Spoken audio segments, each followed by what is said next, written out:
여러분 안녕하십니까? 말씀으로 하루를 여는 천수답의 새벽 묵상. 오늘은 누구의 음성을 들을 것인가? 역대하 10장을 묵상합니다. 통일 왕국이 불과 두세 대 만에 무너졌습니다. 영원할 것 같았던 다윗의 왕국이 솔로몬 이후 르호보암이 와서 남북 왕조로 분열되고 만 것이지요. 그런데 그 분열 원인이 너무 어처구니 없는 선택에 의한 것이었습니다. 솔로몬 치하에서 백성들은 그의 치세를 위한 공력들로 매우 피로감이 쌓여만 갔습니다. 칭찬에 칭찬은 솔로몬의 눈을 어둡게 하고 백성들의 고충에는 아랑곳하지 않고 궁궐과 성을 쌓는 일에 노역과 무거운 세금이 부과되었지요.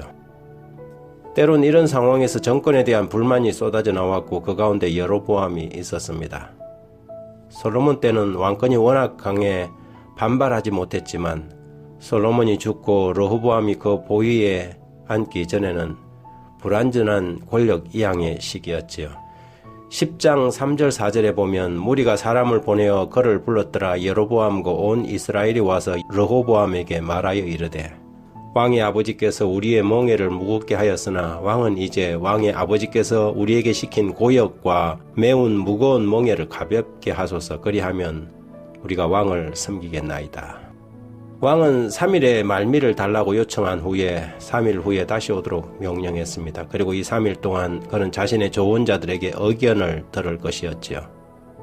르호보암은 먼저 솔로몬 시절에 아버지를 섬겼던 원로들에게 의견을 구했습니다. 그러자 원로들은 7절에 그들이 대답하여 이르되 왕이 만일 이 백성을 후대하여 기쁘게 하고 선한 말을 하시면 그들이 영원히 왕의 종이 되리다고 조언하였습니다. 다시 르호보암은 그와 함께 자라난 어린 동무들에게 물었습니다. 10절 11절에 보면 함께 자라난 젊은 신하들이 왕께 말하여 이르되 이 백성들이 왕께 아뢰기를 왕의 아버지께서 우리의 멍에를 무겁게 하였으나 왕은 우리를 위하여 가볍게 하라 하였은즉 왕은 대답하시기를 내 새끼손가락이 내 아버지의 허리보다 굵으니 내 아버지가 너희에게 무거운 멍에를 매게 하였으나 이제 나는 너희의 멍에를 더욱 무겁게 할지라. 내 아버지는 가죽 채찍으로 너희를 치셨으나 나는 정갈 채찍으로 하리라 하소서 하더라. 그들은 르호보암에게 정갈 채찍을 요청하였습니다. 르호보암은 원로들의 말을 듣고 백성의 필요를 살폈어야 했지만 그는 원로의 조언을 버리고 젊은 신하들의 말을 들었지요. 결국 그 선택은 나라를 남북 왕조로 나누게 하는 불행한 결과를 가져오고 말았습니다. 16절에 보면 온 이스라엘은 왕이 자기의 말을 듣지 않음을 보고 왕에게 대답하여 이르되 우리가 다윗과 무슨 관계가 있느냐. 이새의 아들에게서 받을 유산이 없도다. 이스라엘아 각각 너희 장막으로 돌아가라. 다윗이여 이제는 너는 내 집이나 돌보라 하고 온 이스라엘이 그들의 장막으로 돌아가니라. 이렇게 남방 유다와 북방 이스라엘이 갈리게 되었습니다.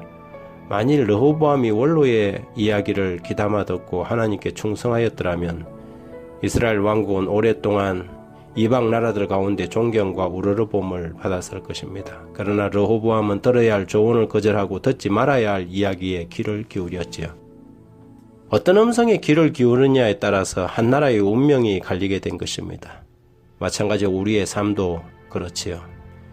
우리는 매일 소리를 듣습니다. 다만 소리만 듣는 것이 아니라 그 소리를 통하여 전달되는 뜻을 받아들이고 선택합니다. 매일의 삶 가운데서 우리가 어떤 음성에 귀를 기울이느냐에 따라서 우리의 갈 방향이 달라지고 그 선택에 따라 우리의 운명도 결정됩니다. 세상의 사람들의 목소리를 통하여 하나님의 음성이 전달되기도 하고 사단의 뜻이 전달되기도 합니다. 우리가 성령의 음성에 귀를 기울이고 그 음성에 순종하면 영원히 살고 평안히 살 것이지만 우리가 우리의 귀를 거짓 영의 음성에 열 것 같으면 그 결과는 비참할 것입니다. 우리는 이 마지막 시대에 하나님의 이름을 빙자해 들려오는 거짓 기별에 속지 말아야 하고 또 그런 음성을 듣지 말라는 경고를 받고 있습니다. 요한일서 4장 1절에 사랑하는 자들아 영을 다 믿지 말고 오직 영들이 하나님께 속하였나 분별하라. 많은 거짓 선지자가 세상에 나왔음이니라. 하나님 아버지 저희에게 영들을 분별하는 지혜가 있게 해주십시오. 우리가 마땅히 청취해야 할 바른 기별을 듣고 거짓 기별에 속지 않도록 바르게 듣는 마음을 주십시오. 사람들의 필요를 살피고 그리스도의 마음으로 돌아보며 자신이 아닌 타인을 위한 베품에 인색하지 않도록 예수의 마음을 허락해 주옵소서. 거룩하신 성령님, 오늘도 저희들의 마음에 말씀해 주시고 주신 말씀 순종할 능력도 함께 허락하여 주시기를 예수님 이름으로 기도드립니다.